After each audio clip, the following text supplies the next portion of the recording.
ప్రాచీన శాస్త్రీయ అత్యాధునిక వైద్య విధానాలను వినూత్నంగా ఒకే గొడుగు కింద అందుబాటులోకి తీసుకొచ్చింది మెడి9 ఇంటిగ్రేటెడ్ మెడికల్ సిస్టమ్. ఇప్పుడు ఇటు రేవంత్ రెడ్డిని అయితే కొంతమంది సోషల్ మీడియాలో విమర్శిస్తున్నారు. ఏంటంటే ఆయన బీజేపీకి దగ్గరగా ఉన్నారు, రాహుల్ గాంధీ ఆయనకు కనీసం అపాయింట్మెంట్ కూడా ఇస్తలేరు, మోడీ ఎప్పుడు అడిగినా అపాయింట్మెంట్ ఇస్తున్నారు, బీజేపీతో దగ్గర ఉన్నారు కాబట్టి ఆయన బీజేపీలోకి వెళ్ళిపోతారని చెప్పేసి ఒక వర్గం చెప్తున్న పరిస్థితి. సో దీన్ని ఎట్లా చూస్తారు సార్? ఏముంది, అది మామూలుగా మాట్లాడుతుంటారు.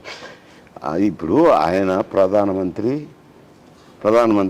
ముఖ్యమంత్రి అపాయింట్మెంట్ అడిగినారు. ముఖ్యమంత్రులు అపాయింట్మెంట్ అడిగినప్పుడు ప్రధానమంత్రి కొంచెం గౌరవిస్తారు. అందులో ఎస్పెషల్లీ ఇతను కాంగ్రెస్ ముఖ్యమంత్రి. ఒకవేళ బీజేపీ ముఖ్యమంత్రులను అయితే కొంచెం తాసారం చేస్తారేమో, కానీ ప్రతిపక్ష పార్టీలు అడిగితే ఇస్తారు. ఇచ్చినప్పుడు ఏ రిప్రజెంటేషన్స్ ఇస్తారు, దాని మీద స్పందిస్తారా లేదా అనేది వేరు సమస్య.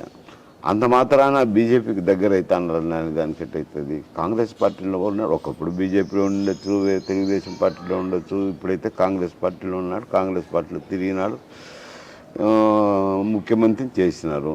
పర్మనెంట్గా 5 ఏళ్ళు ఉంటారంటే కాంగ్రెస్ పార్టీలో ఎవరు చెప్పలేరు. 5 ఏళ్ళు ముఖ్యమంత్రిగా ఉంటారని ఎవరు గ్యారెంటీగా చెప్పలేరు. అది అధిష్టానానికి బట్టి ఉంటుంది. ఇక్కడ శాసనసభ్యుల్లో ఏదన్నా అసంతృప్తులు వచ్చినప్పుడు ఇవన్నీ అప్పుడు మీనాక్షి ఉంది కదా, ఆమె రిపోర్ట్లు ఇస్తుంటారు కదా హైకమాండ్కు, ఏం జరుగుతుంది ఇక్కడ, ఎట్లా జరుగుతుంది, ఇటువంటివన్నీ తెప్పించుకొని వాళ్ళు ఒకవేళ ఇతని మీద వ్యతిరేకత ఎక్కువ వస్తుంది అని అనుకుంటే అప్పుడు మార్చేదానికి ప్రయత్నం చేస్తారు. అంతే. అంటే మీనాక్షి నటరాజన్ మార్చినట్టే ఇటు సీఎంని కూడా మార్చే అవకాశం ఉంది అన్నట్టు తెలంగాణలో చర్చ నడుస్తుంది. దాంట్లో చర్చలు నడవచ్చు.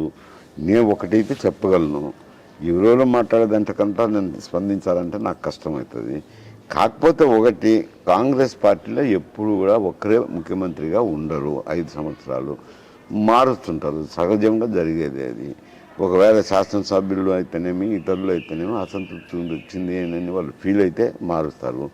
ఇంతకుముందు హైకమాండ్ బలంగా ఉంటాడు కాబట్టి ఇంకా ఎక్కువ ఉండే, ఇప్పుడు కొంచెం బలహీనమైంది కాబట్టి ఆచితూచి అడుగులు వేస్తున్నారు వాళ్ళు కూడా. ఓకే.